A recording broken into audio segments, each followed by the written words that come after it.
This is Democracy Now! Honor, integrity, commitment, and service. These are the attributes of Tatiana Jefferson. And yet, in the early mornings of October 11, 2019, she was simply going on along with her life, living a law-abiding citizen's peaceful life, and she was killed by a reckless act of a Fort Worth police officer. In Fort Worth, Texas, a white police officer has been arrested and charged with murder after he shot and killed an African-American woman inside her own home. The officer was responding to a non-emergency call after a neighbor saw a Tatiana Jefferson's front door was open. We'll speak to civil rights attorney Lee Merritt, who's representing the Jefferson family. Then to homewreckers, how a gang of Wall Street kingpins, hedge fund magnates, crooked banks, and vulture capitalists suckered millions out of their homes and demolished the American dream. They're going to jail. 8 million Americans lost their homes in the Great Recession, and all of those homes went somewhere, and we haven't been tracking it. And what I learned writing my book is that a small group of vulture capitalists surrounding Donald Trump, they're the ones who made off with a killing. Motherfuckers. There goes another flying pig. Award-winning reporter Aaron Glantz. Can you hear the helicopters? Homewreckers. All that and more. Thanks, flying pig.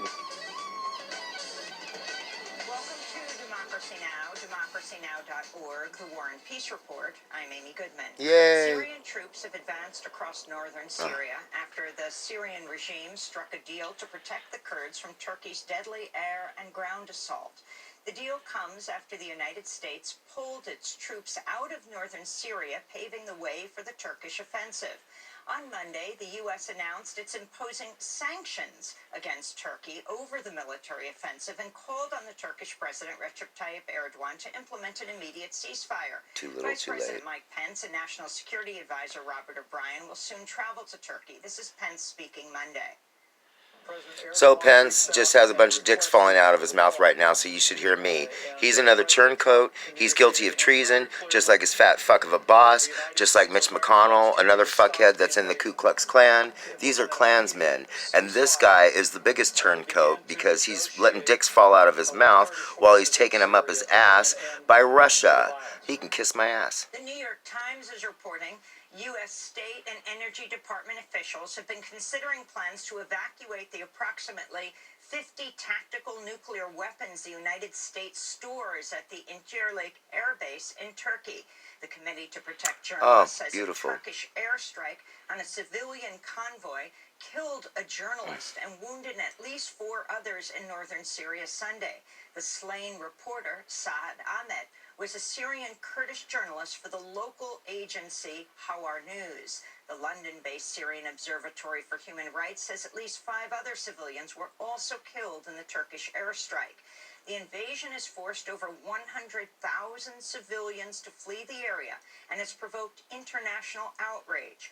All 28 European Union member states have now agreed to stop selling arms to Turkey, an unprecedented step toward a NATO member. Turkey launched the invasion after President Trump had a conversation with the Turkish President Erdogan. In news from Washington, President Trump's former top Russia advisor, Fiona Hill, testified in front of the House Intelligence, Foreign Affairs, and Oversight Committees Monday as part of the ongoing impeachment inquiry.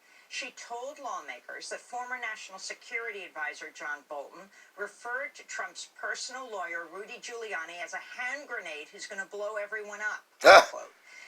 That's terrorism, domestic terrorism by the Ku Klux Klan. Other drug deals Sondland and Mulvaney are cooking up, referring to the U.S. ambassador to the European Union, Gordon Sondland, and White House acting chief of staff, Mick Mulvaney.